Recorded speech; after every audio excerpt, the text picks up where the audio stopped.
Now, verse 4, then shall the offering of Judah and Jerusalem be pleasant unto the Lord.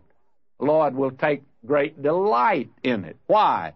Because the ones that are offering it now are cleansed and purified.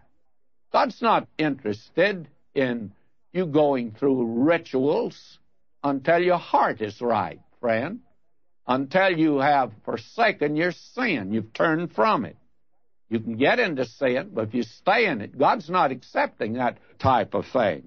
And he says here, then shall the offering of Judah and Jerusalem be pleasant unto the Lord, as in the days of old, as in former years.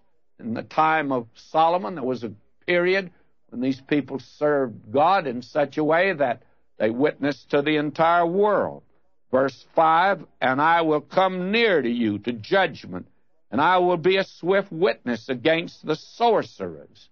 Now again, through these mixed marriages of marrying heathen and pagan women who worship idols, why, sorcery was brought in, the occult, demon worship. And that is the thing to fill this great vacuum that is in our country today. Multitudes are turning to the occult. That explains the reason the exorcist was so popular. Believe me, it's a reflection on the church. The church certainly hadn't filled that void or that vacuum at all. And he says, I will be a swift witness against the sorcerers and against the adulterers. These that had made the mixed marriages, divorced their wives, married these foreign heathen women.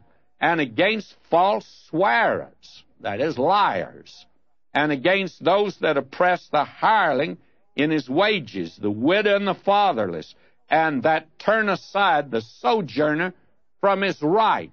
In other words, they were not witnessing for God, and the stranger in that day that they should have witnessed to actually turned from God and did not fear God, saith the Lord of hosts. Verse 6, for I am the Lord, I change not, therefore ye sons of Jacob are not consumed. But he's a gracious God. God is a God of judgment, but he's also gracious. The reason that they hadn't been absolutely obliterated, as the Edomites were, was because of his grace, because God is gracious. And he's gracious because he never changes, and thank God for that. God today is still a God of judgment. That's a terror to the wicked. But he's also a God that never changes in reference to his grace. And that is a comfort to any that will accept the grace of God.